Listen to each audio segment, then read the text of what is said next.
Kopi apa kopi? Enak banget kopi. MQ-4C Triton dilaporin lagi terbang di sekitar Kuba dan berputar di atas lepas pantai Havana di ketinggian 49.000 feet. Fungsinya adalah drone intel, pengintaian maritim jarak jauh, surveillance area laut, dan signal intelijen atau SIGINT. Biasanya dipakai Angkatan Laut Amerika untuk patroli laut, tapi sekarang lagi ngintai Kuba. Kata Reuters, Al Jazeera, dan AP News, Afghanistan di bawah Islamic Emirate lagi gerak tegas banget ngeruntuhin sistem bank berbasis bunga atau interest dan ganti full ke sistem keuangan syariah. Otoritas Afghanistan Bank bilang semua institusi keuangan lagi dibersihin dari praktik riba biar ekonomi balik ke aturan syariat Islam. Dr. Lutfullah Khairkhwa dari Afghanistan Bank bilang praktik bunga udah dihapus dari semua bank komersial di negara itu. Donald Bebek sempat nuduh China kirim senjata ke Iran, tapi Mayor Jenderal Ali Abdullahi dari Iran langsung balas semua equipment yang dipakai di perang itu buatan lokal Iran sendiri, hasil kerja anak muda Iran. Dia juga bilang sekarang nggak ada yang ragu kalau militer mereka siap banget kalau ada serangan musuh. Source-nya dari Reuters sama Al Jazeera. Rusia semalam sampai pagi ngejalanin serangan terkoordinasi ke industri pertahanan Ukraina dan juga menyerang infrastruktur energi Ukraina. Dilansir dari Reuters, BBC, dan The Guardian. Pepe Escobar, jurnalis dan analis geopolitik, bilang kita semua nih kayak Sandra dari kultus kematian yang apokaliptik. Nah, Ben Gvir, Menteri Keamanan Israel yang berdoa di tembok rapat juga bilang kalau narasi pembangunan Third Temple atau Temple ketiga akan dilaksanakan. Mereka lagi nyiapin panggung buat false flag ngehancurin Masjidil Aqsa. Satu-satunya cara untuk hentikan mereka ya harus ada kemenangan militer yang telak lawan Siriwil. Source-nya dari Cradle, Al Jazeera, dan Middle East Eye. Presiden Serbia, Aleksandar Vučić, minta dibentuk unit militer khusus yang pakai drone tempur buat upgrade kekuatan tentaranya. Langkah ini bagian percepatan modernisasi militer Serbia dan ninggalin sistem lama era Soviet. Dari Reuters, India bakal tetap lanjut beli minyak mentah dan LPG dari Rusia. Bahkan setelah masa waiver sanksi Amerika 30 hari habis menurut laporan Mint. Sumbernya bilang kebijakan impor energi India itu keputusan kedaulatan mereka sendiri, bukan tergantung diatur-atur sama Amerika. Dilansir dari Reuters. Dilansir dari Xinhua, Global Times, dan SCMP, China ngumumin salah satu sistem penting dari proyek Artificial Sun generasi baru mereka udah lolos uji kelayakan. Matahari buatan udah ada, apa sebentar lagi China bikin Ramayana buatan? Strukturnya bentuknya kayak irisan jeruk raksasa, pakai desain double wall dengan penampang huruf D. Tingginya 20 meter, bagian D sekitar 11 meter, dan diameter maksimal hampir 19,5 meter. Materialnya baja low carbon ultra murni setebal 50 mm dengan berat 295 ton. Wow.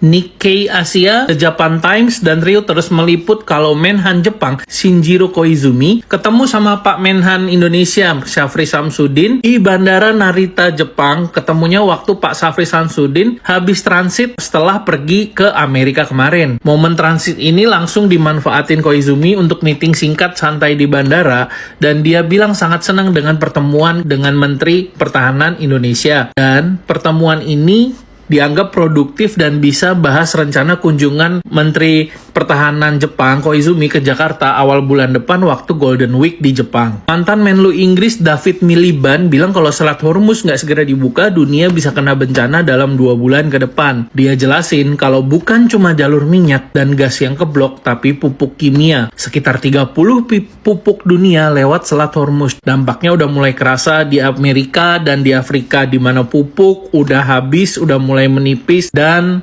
industri pertanian bisa terancam. Source-nya dari Reuters, BBC, dan The Guardian. CNN juga ya. Rusia ngirim bantuan kemanusiaan lagi ke Iran. Isinya mayoritas obat-obatan dan suplai medis. Tapi ya nggak sesimpel bantuan kemanusiaan doang dalam tanda kutip. Dan ada laporan juga kalau Rusia ningkatin kerjasama militer sama Iran, termasuk sharing teknologi drone dan intelijen. Jangan lupa ya, Iran kemarin udah beli Sukhoi 35 kan dari Rusia dan akan mulai diantar nanti pertengahan 2026. Source dari Reuters, Xinhua, dan Wall Street Journal. Realitanya sulitnya gimana kalau Indonesia beli minyak ke Rusia? Ada 3 alasan utama. 1, nggak ada kapal yang mau angkut karena ada efek sanksi dan embargo Amerika ke Rusia. 2, pembayaran ribet karena kode SWIFT atau transfer internasional dan dolar diblok. 3, Rusia ternyata nggak ngasih harga temen, semua ya sesuai harga market.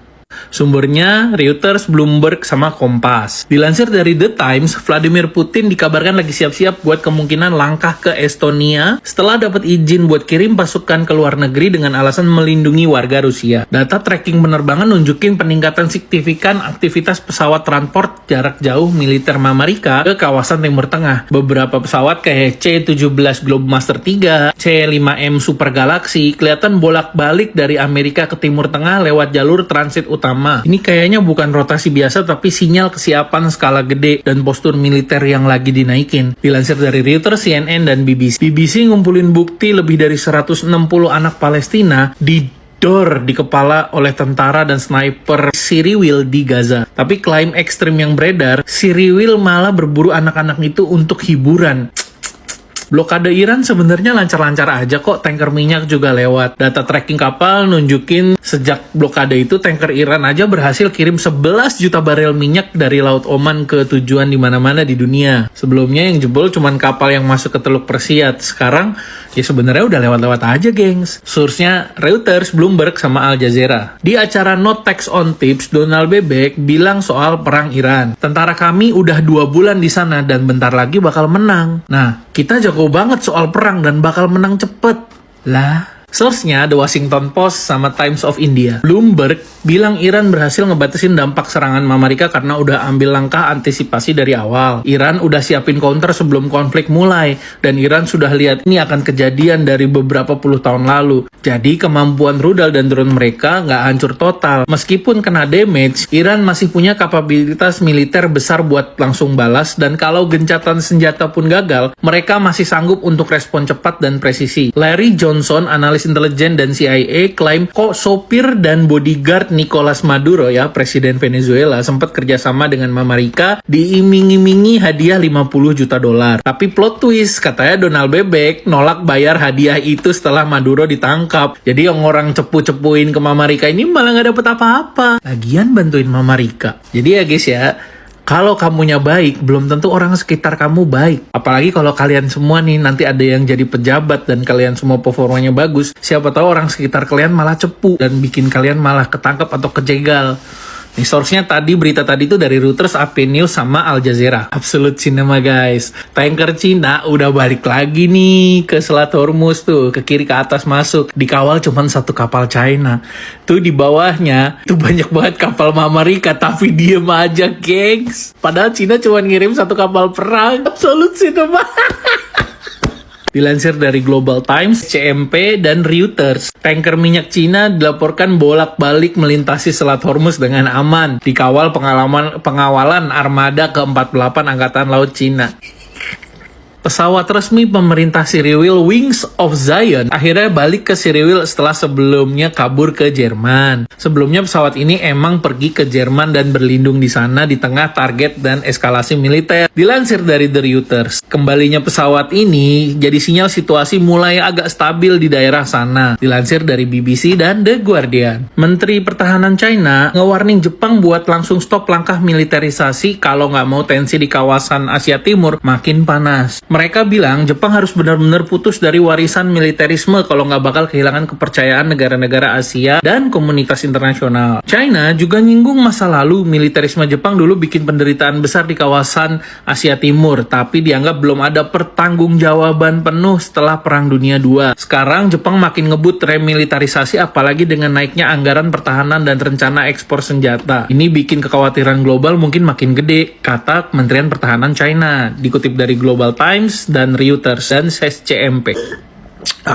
Nyambung sama berita tadi nih, karena Jepang baru aja lewatin kapal perang mereka di Selat Taiwan tanpa izin dari China. Kementerian Luar Negeri China langsung bilang ini tuh provokasi yang sengaja dilakuin biar bisa ngerusak hubungan kedua negara. Source-nya dari Reuters dan The Guardian. Jepang lagi siapin longgarin aturan ekspor senjata lewat revisi 3 prinsip. Yang intinya sekarang mereka bisa jual alutsista mematikan kayak rudal, kapal perang, sampai senjata ringan tanpa harus ngakalin lewat joint development development atau perkembangan bersama lagi. Tapi penjualannya dibatasi ke 17 negara yang punya perjanjian khusus sama Jepang. Dan Indonesia termasuk di 17 negara tersebut. Dan Jepang juga memandang Indonesia sebagai market atau pasar terbesar untuk membeli alutsista mereka. Source-nya dari Nikkei Asia, Japan Times, dan Reuters. Jepang kayaknya sekarang nih menganggap kalau Mama Rika udah nggak ada taringnya. Meskipun Mama Rika naruh basis militer di Jepang, tapi Jepang udah mulai gencar-gencarnya nih soal alutsista. Selat Hormuz dibuka lagi, gengs!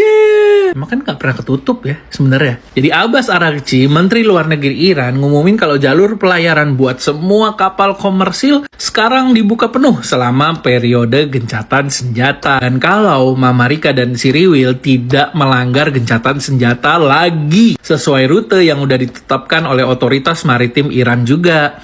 Ini bagian dari kesepakatan yang selaras sama gencatan senjata di Lebanon. Source-nya dari Reuters, Al Jazeera, dan BBC. Enak banget, enak. Are you still interested in acquiring Iranian oil? What? Are you still interested in acquiring Iranian oil? Well, we'll see. I mean, we have a very good relationship with Iran right now.